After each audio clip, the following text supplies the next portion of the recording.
안녕하십니까.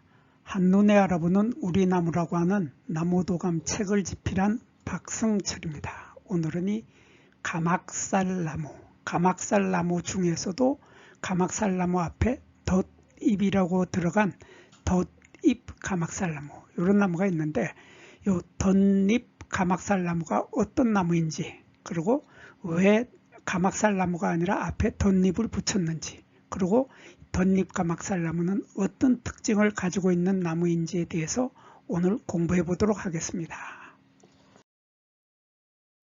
이 덧잎 가막살나무는 가막살나무의 일종이죠. 그래서 가막살나무이지만은 가막살나무 앞에 덧잎을 붙인 겁니다. 그래서 이 덧잎 가막살나무는 가막살나무의 일종이기 때문에 가막살나무하고 아주 비슷한 모양을 하고 있어서 구별하기가 참 쉽지가 않은데, 이 덧잎 가막살나무의 꽃이 피는 모습을 보면은 요 모양이나 바로 요 모양이나 산가막살나무나 이 산가막살나무의 모습하고 꽃이 핀 모습하고 덧잎 가막살나무의 꽃이 핀 모습은 거의 구별할 수 없을 만큼 아주 비슷합니다. 아주 비슷한데, 보면은 덧잎 가막살나무는 꽃이 피는 모습을 보면은 이렇게 가지가 있고, 가지가 쭉 새로운 가지, 해가지가 이렇게 쭉 올라오고, 요 해가지의 끝부분에서 잎자루가 양쪽으로 대생해서 두 개의 잎이 나타나고, 잎자루 끝에 두 개의 잎이 달리죠. 그리고 요 가운데에 쭉 길다란 꽃대가 형성이 되는데, 요 꽃대에 올라가는 요 부분에서 꽃자루들이 이렇게 갈라지게 되는데, 꽃자루들이 사방팔방으로 여러 개가 갈라져서 마치 우산살이 펼쳐지는 것처럼 이렇게 펼쳐지게 됩니다. 그래서 요렇게 우산살처럼 펼쳐지기 때문에 우리는 우산 모양이라고 합니다. 우산 모양. 한자로는 산형상의 이러한 형태로 꽃차례가 시작이 되는데, 이 꽃차례가 올라가서 다시 우산 모양으로 또 갈라지고, 우산살이 갈라지는 것처럼 갈라지게 되고, 그리고 또 올라가서 요번에 맨 마지막에는 작은 모임 꽃차례, 취사나소로 갈라지게 됩니다. 그래서 맨 마지막에 꽃이 피는 것을 보면은 이렇게 꽃대가 작은 꽃자루가 올라와서, 꽃자루는 이렇게 하나 둘 세 개의 꽃자루로 갈라지게 되죠. 세 개의 꽃자루로 갈라져서 이 세 개의 꽃자루에서 가운데 있는 꽃이 제일 먼저 피고, 양쪽에 있는 꽃이 나중에 피게 되는 그러한 형태를 취하고 있는데, 이 사진에서 보면 가운데 있는 꽃은 이미 지는 상태가 되고, 양쪽에 있는 꽃은 활짝 피어 있는 이러한 셋으로 갈라지는, 요 끝부분이 항상 셋으로 갈라지기 때문에 이러한 꽃차례를 우리들은 취사나서 작은 모임 꽃차례라고 합니다. 이러한 작은 모임 꽃차례가 모여서 전체적으로 윗부분은 이렇게 평평해지는, 우산을 펼쳐놓은 것처럼 윗부분이 평평해지는 이러한 형태를 하고 있기 때문에 우산 모양의 작은 모임 꽃차례라고 하는데, 이 꽃차례 하나의 지름이 5cm에서 7cm 정도로 꽃차례의 크기가 그리 크지 않고 아담한 크기의 꽃차례를 가지고 있습니다. 이러한 5cm에서 7cm 정도 되는 크기를 가지고 있는 것이 덧잎 가막살나무인데, 반해서 이 가막살나무는 꽃차례의 지름이 6cm에서 12cm 정도로 꽃차례의 크기가 큽니다. 그래서 꽃차례 전체를 보면 꽃차례가 아주 넓게 퍼져서 12cm 정도 되니까 넓게 퍼져서 많은 꽃들이 이렇게 풍성하게 많이 달리는 것이 가막살나무인데, 반해서 덧잎 가막살나무는 5에서 7cm로 꽃의 숫자가 많지 않고 듬성듬성 있는 이러한 모습을 볼 수 있습니다. 그렇지만 이 가막살나무에 비해서 또 산가막살나무도 덧잎 가막살나무하고 같습니다. 그래서 덧잎 가막살나무처럼 지름이 5에서 7cm 정도로 꽃차례 크기가 작으면서 꽃의 숫자가 적게 달리는 것이 산가막살나무입니다. 그러니까 산가막살나무나 이 덧잎 가막살나무나 꽃차례의 크기가 같다 그런 뜻입니다. 꽃차례의 크기가 같아서 두 나무는 꽃차례의 크기는 똑같으면서 여기 요 모습도 똑같겠죠. 그래서 요거 이 덧니까막살나무의 꽃을 보면은 꽃은 이렇게 자세히 보면은 꽃 전체가 통꽃이죠. 요 아래쪽 부분이 다 붙어 있는 겁니다. 붙어 있고 이렇게 갈래 조각이 5개가 있는데 이것을 꽃잎이라고 하지 않고 꽃뿌리 조각이라고 하죠. 그래서 꽃뿌리 조각이 이렇게 5개가 있는데 꽃잎이 아닌 꽃뿌리 조각이라고 하는 것은 요 아래쪽 부분이 모두 붙어 있는 통꽃, 그러니까 나팔꽃이나 붕꽃처럼 아래쪽이 통으로 돼 있다 해서 통꽃이라고 하는 이러한 꽃에는 이것을 꽃잎이라고 하지 않고 꽃뿌리 조각이라고 합니다. 그래서 여기에 보면 암술머리가 있고 암술대가 보이는데 요 수술대도 있고 꽃밥이 보이는데 요 꽃뿌리 통부가 나팔꽃이 떨어질 때처럼 통째로 톡 떨어지고 나면은 남는 부분이 이렇게 남겠죠. 이렇게 남게 되는데 여기 보면은 암술머리가 있고 요 아래쪽에 항아리 단지처럼 보이는 항아리처럼 보이는 암술머리가 있고 여기 죄송합니다. 여기 암술머리가 있고 항아리처럼 보이는 암술대가 있고 요 아래쪽 부분 요 하얀 부분이 요게 미씨가 들어있는 씨방 부분이죠. 미씨가 들어있는 씨방 부분이고 초록색 부분 요 부분은 꽃자루 작은 꽃자루입니다. 한자로는 소화경이라고 하는 작은 꽃자루가 있는데 보면은 여기에 털이 없죠. 암술머리에도 털이 없고 암술대에도 털이 없고 꽃받침 조각이 5개가 있는데 꽃받침 조각에도 털이 없고 여기 미씨가 들어있는 씨방 부분에도 털이 없다 하는 이런 특징을 가지고 있는데 아주 재미있는 부분이 바로 이 사진을 조금 확대를 해보겠습니다. 조금 확대를 해보면 여기에 까만 점들이 보이죠. 까만 점들이 이렇게 있는데 이 까만 점들을 우리들은 한자로 선점이라고 합니다. 선점이라고 하고 선점을 우리말로 바꾸면은 샘점이라고 합니다. 샘이라고 하는 것은 우물에 물이 퐁퐁 솟아나는 것을 샘이라고 하죠.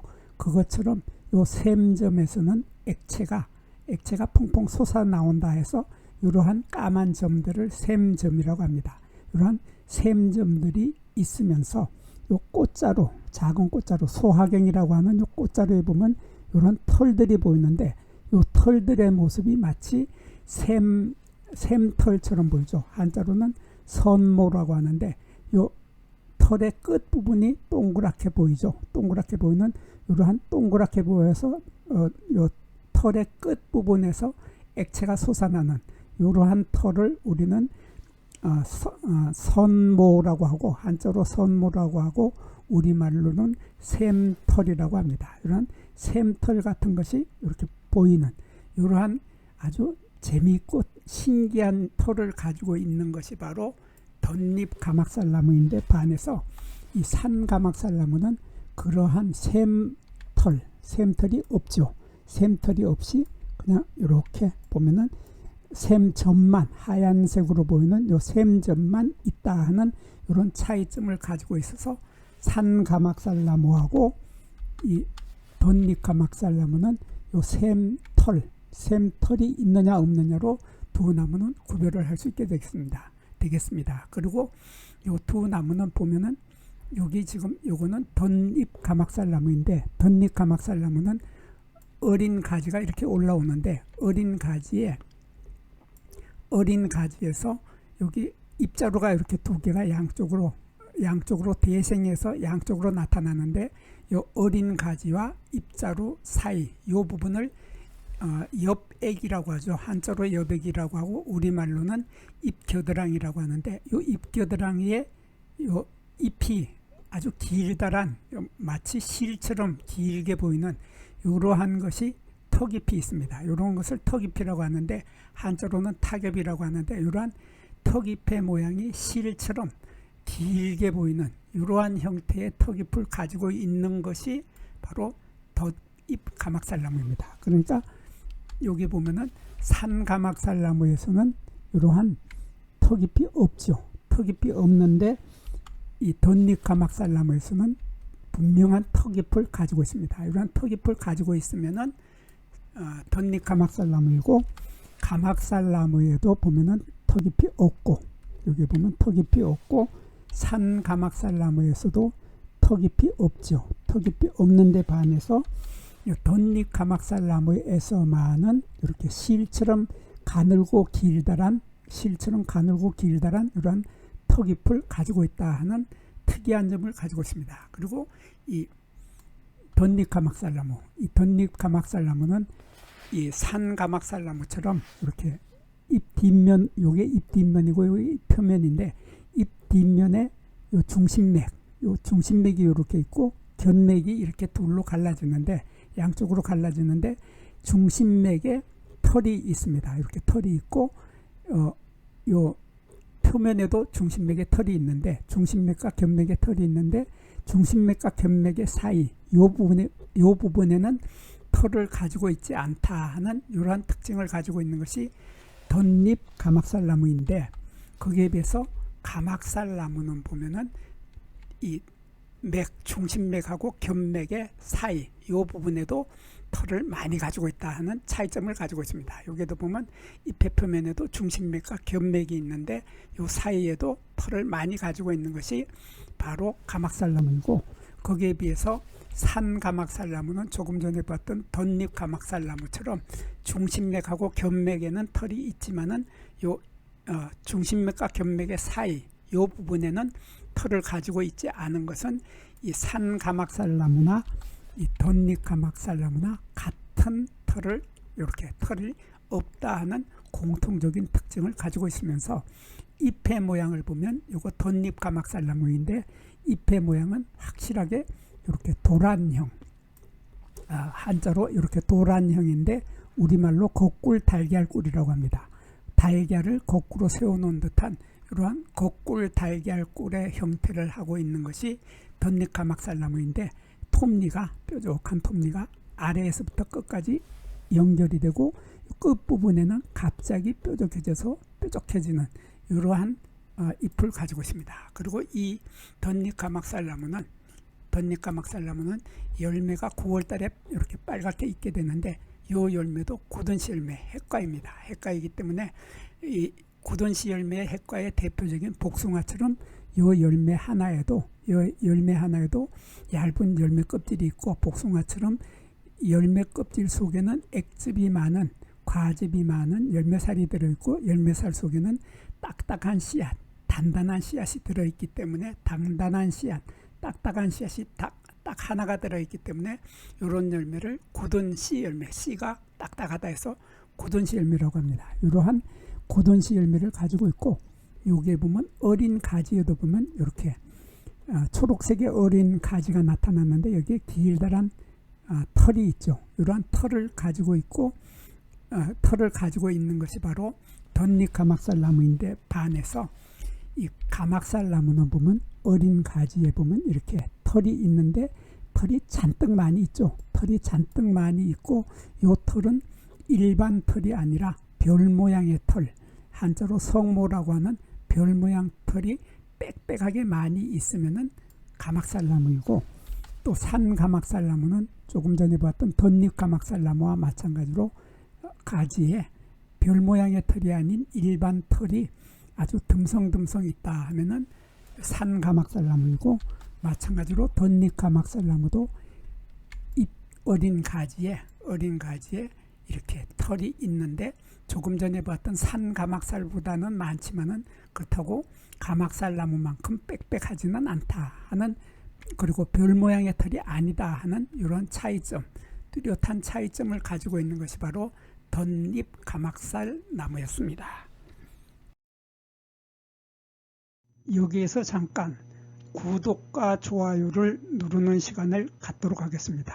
여기 나무도감 공부는 박승철이 사진을 찍고 박승철이 글을 쓴 한눈에 알아보는 우리 나무라고 하는 나무도감 책을 펼쳐서 공부를 하였습니다. 공부를 하고 난 후에 만나게 되는 나무는 바로 내 친한 친구를 만나는 것처럼 반갑고 호기심 넘치고 흥미진진한 기쁨을 가슴 가득 안겨주게 될 것입니다. 오늘의 공부는 여기서 마치도록 하겠습니다. 감사합니다.